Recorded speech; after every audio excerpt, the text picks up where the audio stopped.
Greetings, travelers. I'm Judd Cobler, game director for Last Epoch, and I'm thrilled to announce that Last Epoch's first post-launch cycle, Harbingers of Ruin, Cycle 1.1, is just around the corner, arriving on July 9th. We're very excited to share all of the awesome new content that we've been working on. Let's dive in for a sneak peek at everything coming your way. In Cycle 1.1, you'll be facing off against our newest pinnacle boss, Aberoth, the Herald of Oblivion, and his legion of Harbingers. Aberoth is a fearsome foe who has selected his strongest legionnaires to hunt down Eterra's champions and give them a choice. Either join his side and dedicate themselves to Orbis, or perish. While exploring and fighting your way through Eterra, you will frequently encounter these fallen warriors that have been defeated by the Harbingers and tainted by corruption, waiting patiently to exact their revenge on other travelers. When interacting with these remains, choices will be given to acquire their previously equipped items, but the vengeful void will cause the remains to animate and attack. This forms the Nemesis System, whereby clicking on a nemesis, which appears as swirling pieces of armor above a slain warrior, brings up a menu where you can see 4 items that are obtainable. You're given 3 options. 1, you can banish the nemesis entirely, so the next one you encounter has brand new items. 2, you can challenge the nemesis, causing the equipment to coalesce into a powerful foe that drops its displayed items when slain. Or 3, you can empower the nemesis. This will result in it challenging you, but escaping if you were able to defeat it. The next time you find a nemesis event, it will be more challenging, but the displayed items will have been carried over and upgraded in various ways. This can be done a maximum of 2 times. Empowering a nemesis can upgrade its items in many ways that are impossible through the normal crafting system. It can add sealed affixes up to tier 7, raise forging potential above its normal maximum, and turn rare items into exalted ones. It can also upgrade unique items, adding legendary potential to them, or turn them directly into legendaries with random affixes. At higher levels, Nemesis can spawn a special unique, the Egg of the Forgotten, which can be replaced by one of your own uniques as long as it has no legendary potential or Weaver's Will, allowing you to empower that unique with the system. To stop the threat of the Harbingers, you'll need to work with the Forgotten Knight to devise a plan to take out their leader, Aberoth, Last Epoch's brand new pinnacle boss, and the source of their power. You'll need to progress through the new in-game faction, the Forgotten Knights, to gain access to Aberoth himself, but only the strongest will have a chance of taking him down, gathering his spoils, and ending the Harbinger threat. The journey begins after completing the final level 90 non-empowered timeline and surviving a Harbinger's ambush for the first time. Harbingers will begin ambushing you when you defeat a timeline boss, extending the fight where they will use their abilities in combination with abilities of the previously defeated boss. If you're able to defeat the first Harbinger, you will take his eye to the Forgotten Knight, Orinthia, and be invited to join the Forgotten Knights faction, which tracks your Harbinger's specific progress.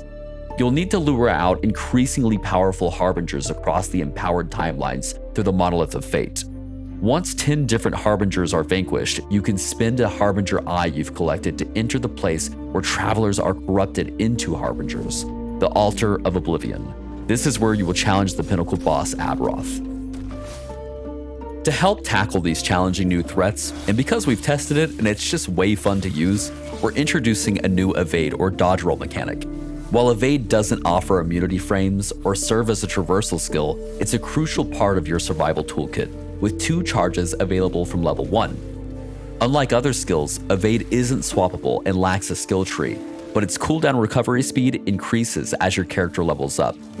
Furthermore, evade can be enhanced by various affixes and even unique items that dramatically modify its functionality. Having evade will allow us to design boss fights knowing that all players have a way to traverse out of harm's way quickly without having to choose to take a more powerful traversal ability on their action bar.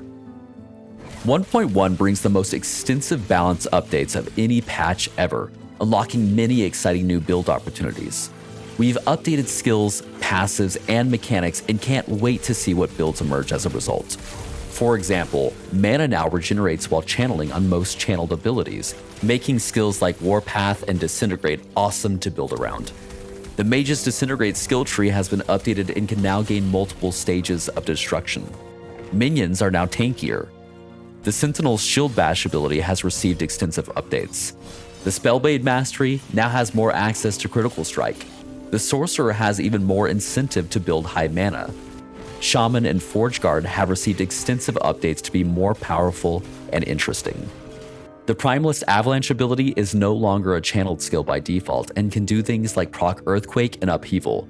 And the Rogue's multi-shot has been buffed when used directly, alongside much more. See the patch notes for a full list of updates. And of course, with new and challenging content and massive balance updates, we're introducing a large swath of awesome new uniques to hunt. For example, the Nihilist Amulet, Last Epoch's first ever unique to have negative to positive roll ranges. This large variance means that finding a well-rolled one will result in you obtaining a very powerful item. The Nihilist Amulet is extremely versatile and can be used in many builds. Meet the Monument of Protection. This Sentinel shield counts as a one-handed axe and can be equipped with another shield, adding significant offense to shield-based skills and strong additional defenses. And the new Black Blade of Chaos. This powerful in-game two-hander changes the Blade Dancer's Lethal Mirage into a skill that can be used much more frequently, providing a potent and engaging new playstyle. There are 30 uniques coming with patch 1.1, so happy hunting. Let's talk about some of the existing system changes coming with patch 1.1. First off, we've added 2 new ranks to both Circle of Fortune and Merchant's Guild factions, and reduced the time it takes to reach the highest ranks. We've also revised their rank rewards, and there's now smoother progression in the items to access with Merchant's Guild, and we've provided Circle of Fortune with ranks to receive more boss loot, experimental item affixes, and the final rank now completes the prophecy twice instead of just duplicating the reward itself. We're also working towards improving the Merchant's Guild Bazaar search feature and plan to release those updates during the 1.1 patch as soon as possible. We're excited to announce that we're adding level ladders alongside arena ladders, which can be accessed both in-game and on the official Last Epoch website this patch. We're also adding timestamps on the arena ladder entries so that players are able to tell when an entry on the leaderboard was made. We've replaced boss dynamic damage reduction with a new boss ward system, which solves a number of issues. This new system clearly represents boss's true health, makes health leech reliable, ensures players' damage output meets expectations, and there's no longer downsides to higher DPS builds. We have a few changes coming to the Monolith of Fate. First, Echoes now more consistently contain swarming and rare enemies to ensure that they're sufficiently populated and rewarding. We've heard your feedback that progressing through non-empowered timelines on alts is too time-consuming. In 1.1, you will be able to find the new Glyph of Envy, which siphons stability from your items to add to your timelines. The stability granted to uncompleted, non-empowered timelines is very high, allowing you to quickly progress through the unempowered monolith on alt characters. We've also made some changes to the Gaze of Orbis mechanic found in empowered monoliths, which previously could be overly punishing. Not only were there diminishing returns at higher amounts of gaze, you also lost all of it if you died to a Shade of Orbis. In 1.1, every stack of Gaze of Orbis always gives 12 corruption, but you can only use 4 at once, the rest carrying over to your next Echo Web. Additionally, when you die to a Shade of Orbis, you now only lose a single stack. Also, in parties, everyone who has enough stability to get blessing and boss-specific rewards is also given 1 Gaze of Orbis, making it easier for multiple people to progress corruption together in a party. Next, let's dive into the massive amount of quality of life additions that we have been working on with our community that you can expect to see in both Cycle and Legacy with the launch of Cycle 1.1, Harbingers of Ruin. In 1.1, all blessings that your character finds and can select from are stored and can be changed out at a vendor for a gold cost. Additionally, all characters that share a stash together have the option to equip a minimum value of all found blessings, as long as they have conquered the timeline it is found from. You can even access grand blessings normally found in empowered timelines by just conquering the normal version of the timeline. You can now search timeline echoes with text or via icon. We've made some good improvements to the loot filter. For example, you can now filter for legendary potential and Weaver's Will. Selecting multiple affix conditions is now supported in the user interface. For example, you can have one condition to only show boots with an exalted movement speed prefix, and a second condition to only show those boots if they also have another prefix from a separate selected list. And loot filter rules now have numbers, and we've added an option to show those rule numbers in brackets next to items on the ground to show which loot filter rule is applying to the item. Great for troubleshooting your filter and deepening your understanding of how the loot filter works. We have added 2 different variations of always displaying your endurance threshold on your health bar that can be changed in the gameplay settings.